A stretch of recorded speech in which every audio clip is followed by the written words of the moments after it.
السلام علیکم ورحمۃ اللہ وبرکاتہ۔ کیا حال ہے آپ سب کا؟ اللہ تعالیٰ آپ کو اپنی حفظ و امان میں رکھیں، آمین۔ آج کا ہمارا ٹاپک ہے رمضان کس طرح گزاریں۔ رمضان کا مہینہ شروع ہونے والا ہے جو کہ رحمتوں اور برکتوں کا مہینہ ہے۔ رمضان اسلامی کیلنڈر کا 9واں مہینہ ہے اور اس مہینے کی بہت اہمیت ہے۔ رمضان کو مہینوں کا سردار کہا جاتا ہے۔ یہ وہ مہینہ ہے جس میں قرآن نازل کیا گیا۔ اللہ تعالیٰ نے قرآن مجید میں فرمایا، رمضان وہ مہینہ ہے جس میں قرآن نازل کیا گیا جو لوگوں کے لیے ہدایت ہے۔ پھر رمضان کے مہینے میں جنت کے دروازے کھول دیے جاتے ہیں اور جہنم کے دروازے بند کر دیے جاتے ہیں اور شیاطین کو جکڑ لیا جاتا ہے۔ اور رمضان کے مہینے میں مسلمان روزے رکھتے ہیں۔ رسول صلی اللہ علیہ وسلم نے فرمایا، ایمان اور احتساب کے ساتھ رکھے گئے روزوں سے پچھلے تمام گناہ معاف کر دیے جائیں گے۔ پھر رمضان کے مہینے میں لیلۃ القدر آتی ہے، وہ ایک رات جو 1000 مہینوں سے بہتر ہے، اور اس رات زمین میں فرشتوں کی تعداد کنکڑیوں کی تعداد سے بھی زیادہ ہوتی ہے۔ اب ہمیں رمضان کا مہینہ کس طرح گزارنا چاہیے؟ سب سے پہلے رمضان کا مہینہ شروع ہونے سے قبل اپنے آپ کو کاموں سے فارغ کر لینا ہے تاکہ آپ سکون سے عبادات کر سکیں۔ پھر اپنے روزمرہ کے کاموں کی فہرست بنا لیں، مثلاً قرآن مجید کی تلاوت، نوافل، ذکر، دعا، صدقہ، اور پھر ان کے لیے اوقات کی منصوبہ بندی بھی کریں۔ پھر اس مہینے کی سب سے خاص عبادت روزہ ہے۔ آپ نے روزہ رکھنے کا اہتمام کرنا ہے، خالص نیت کے ساتھ صرف اللہ کی رضا کے لیے روزے رکھنے ہیں۔ سحری اور افطاری کا اہتمام کریں۔ رسول صلی اللہ علیہ وسلم نے فرمایا، سحری کھاؤ کیونکہ سحری کھانے میں برکت ہے۔ پھر رمضان بخشش کا مہینہ ہے۔ اس مہینے میں خاص طور پر آپ نے اللہ تعالیٰ سے گناہوں کی بخشش کی دعا کرنی ہے، اور خاص طور پر سحری کے وقت۔ رسول صلی اللہ علیہ وسلم نے فرمایا، ایک رمضان دوسرے رمضان تک اپنے درمیان ہونے والے گناہوں کو مٹا دیتا ہے جبکہ کبیرہ گناہوں سے اجتناب کیا جائے۔ پھر رمضان کا مہینہ صبر اور تقوی کا مہینہ ہے۔ آپ نے اپنا غصہ ضبط کرنا ہے اور اپنی زبان کی حفاظت کرنی ہے۔ پھر رمضان کے مہینے میں خاص طور پر آپ نے زیادہ سے زیادہ قرآن پڑھنا ہے۔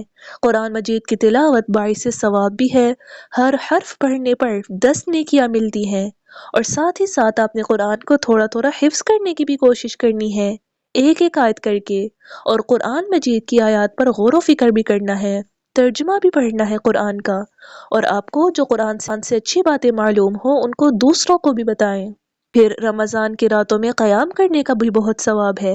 رسول صلی اللہ علیہ وسلم نے فرمایا، جس نے ایمان کے ساتھ اور ثواب کی نیت سے رمضان کی راتوں میں قیام کیا، اس کے گزشتہ سارے گناہ معاف کر دیے گئے۔ اور رمضان کی راتوں میں ہمیں تراویح کا بھی اہتمام کرنا چاہیے، مسجد میں جا کر باجماعت نماز تراویح ادا کریں۔ پھر رمضان کے مہینے میں ہمیں زیادہ سے زیادہ اپنے لیے، اپنے رشتہ داروں کے لیے اور تمام مسلمانوں کے لیے دعائیں کرنی چاہیے، نمازوں میں، تلاوت کے بعد، سحر اور افطار کے وقت، اذان کے بعد، کیونکہ رسول صلی اللہ علیہ وسلم نے فرمایا، 3 آدمیوں کی دعا رد نہیں کی جاتی جس میں سے ایک روزہ دار کی دعا ہے۔ پھر اس مہینے میں اللہ تعالیٰ کا ذکر کثرت سے کریں، صبح شام کے اذکار اور نماز کے بعد کے اذکار کی پابندی کریں، ہر وقت اپنی زبان سے اللہ کا ذکر کرتے رہیں، چلتے پھرتے، اٹھتے بیٹھتے، گھر کے کاموں کے دوران۔ پھر رمضان کے مہینے میں دوسروں کے ساتھ ہمدردی کریں، دوسروں کی مدد کریں، دوسروں کی پریشانیاں دور کریں، لوگوں کے ساتھ اچھے طریقے سے پیش آئیں، کیونکہ رسول صلی اللہ علیہ وسلم نے فرمایا، مومن اچھے اخلاق کے ساتھ اس شخص کا مرتبہ حاصل کر لیتا ہے جو دن کو روزہ رکھتا ہو اور رات کو قیام کرتا ہو۔ سب مل کر افطار کریں، رشتہ داروں ہمسایوں کو افطار پر بلائیں۔ پھر اس مہینے میں زیادہ سے زیادہ صدقہ کریں۔ رسول صلی اللہ علیہ وسلم رمضان میں باقی سال کی نسبت زیادہ صدقہ کرتے تھے۔ آپ جو بھی اچھا کام کریں گے وہ صدقہ ہوگا، جیسے کسی کو اپنے کپڑے دیں، جوتے دیں، پانی پلانا، علم سکھانا، پودا لگانا، یہ سب صدقہ ہے۔ یا پھر آپ اپنا ایک صدقہ باکس بنا لیں جس میں روز کے کچھ پیسے ڈالیں، پھر اس سے دوسروں کی مدد کریں۔ پھر رمضان کے آخری عشرے میں زیادہ سے زیادہ وقت عبادات میں گزاریں، کیونکہ حدیث میں آتا ہے کہ جب رمضان کا آخری عشرہ شروع ہوتا تو نبی صلی اللہ علیہ وسلم عبادت کے لیے کمر بستہ ہو جاتے، راتوں کو جاگتے اور اپنے اہل خانہ کو بھی جگاتے، اور آخری عشرے کی راتوں میں سے ہی ایک رات لیلۃ القدر کی رات ہے۔ تو یہ سب کام ہم نے رمضان میں کرنے ہیں، قرآن پڑھنا، اللہ تعالیٰ کا زیادہ سے زیادہ ذکر کرنا، کثرت سے دعائیں کرنا، صدقہ کرنا، دوسروں کی مدد کرنا، تاکہ ہم اس مہینے کی برکتوں سے خوب فائدہ اٹھائیں۔ اور اس ٹاپک کے حوالے سے اب آپ نے ایک ایکٹیویٹی بنانی ہے، اور ایکٹیویٹی کا نام ہے رمضان کی تیاری۔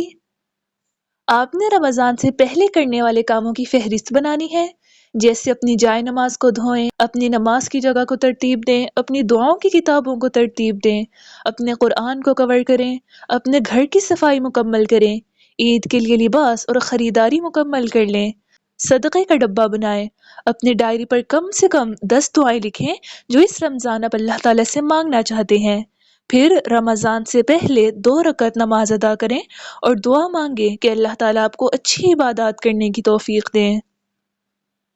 آپ نے رمضان سے پہلے ان تمام کاموں کو مکمل کر لینا ہے تاکہ رمضان میں آپ اپنا زیادہ سے زیادہ وقت عبادات میں گزاریں، کیونکہ یہ مہینہ رحمتوں اور برکتوں کا مہینہ ہے، تو اس مہینے کی برکتوں سے بھرپور فائدہ اٹھائیں۔ تو اب آپ نے اس ایکٹیویٹی کو کرنا ہے، اللہ تعالیٰ آپ کی مدد کریں، آمین۔ السلام علیکم ورحمۃ اللہ وبرکاتہ۔